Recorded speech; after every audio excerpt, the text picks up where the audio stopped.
পুনরায় অনার্সে ভর্তি পরীক্ষা দিতে হবে। সর্বশেষ 2014-15 সালে অনার্সে ভর্তি পরীক্ষা নেওয়া হয়েছিল। প্রায় এক দশক পর আগের নিয়মে অনার্সে ভর্তি পরীক্ষা নেওয়া হবে। নতুন নির্দেশনা অনুযায়ী জাতীয় বিশ্ববিদ্যালয়ের 2024-25 শিক্ষাবর্ষের স্নাতক সম্মান শ্রেণীতে ভর্তির প্রাথমিক আবেদন 21 জানুয়ারি বিকেল 4টা থেকে শুরু হয়ে 28 ফেব্রুয়ারি রাত 12টা পর্যন্ত চলবে। বিয়ানীবাজারে রেডি ফ্ল্যাট ভাড়া দেওয়া হচ্ছে।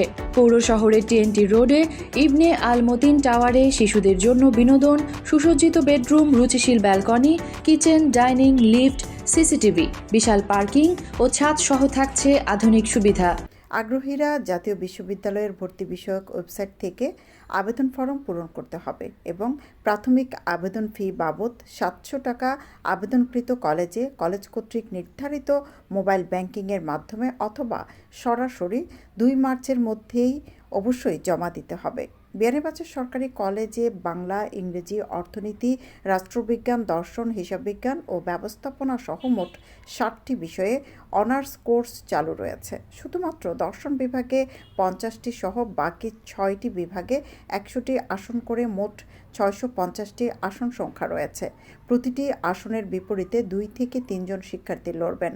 যথারীতি নিয়ম রীতি মেনে অনার্সে ভর্তি আবেদন করার জন্য শিক্ষার্থীদের প্রতি আহ্বান করেন কলেজের প্রতিষ্ঠান প্রধান। আমাদের বিয়ানীবাজার সরকারি কলেজে 7টি বিষয়ে অনার্স চালু আছে। এগুলো হচ্ছে বাংলা, ইংরেজি, রাষ্ট্রবিজ্ঞান, অর্থনীতি, হিসাব বিজ্ঞান, ব্যবস্থাপনা এবং দর্শন।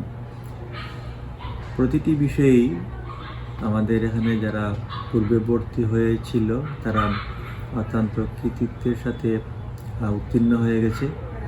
তাদের জন্য আমাদের সবসময় শুভকামনা আছে এবং যারা ভর্তি হবে তাদের জন্য আমি আগাম অভিনন্দন জানাচ্ছি এবং তারাও আমি আশা করছি এরকম ভালো রেজাল্ট করে তাদের জীবনের চ্যালেঞ্জ মোকাবেলায় এগিয়ে যেতে পারবে।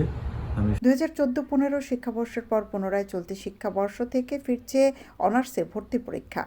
আগামী 3 মে অনুষ্ঠিত হবে এই পরীক্ষা। উচ্চ মাধ্যমিক পর্যায়ে বিজ্ঞান, মানবিক ও ব্যবসায় শিক্ষা শাখার শিক্ষার্থীদের জন্য আলাদাভাবে 100 নম্বরের এমসিকিউ পদ্ধতিতে ভর্তি পরীক্ষা গ্রহণ করা হবে।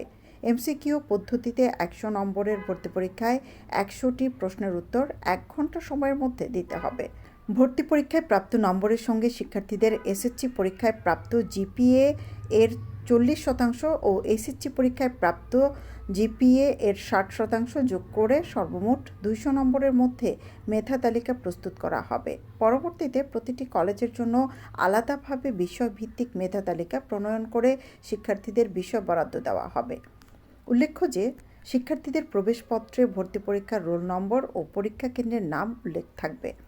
শিক্ষার্থীকে অবশ্যই ভর্তি পরীক্ষার প্রবেশপত্র ও এইচএসসি পরীক্ষার রেজিস্ট্রেশন কার্ড নিয়ে পরীক্ষা কেন্দ্রে উপস্থিত হতে হবে। পরীক্ষার্থী প্রয়োজনে সায়েন্টিফিক ক্যালকুলেটর ব্যবহার করতে পারবেন, তবে মোবাইল ফোন ও অন্যান্য ইলেকট্রনিক্স ডিভাইস সঙ্গে আনতে পারবেন না। সৈয়দা আকি হক, এবিটিভি।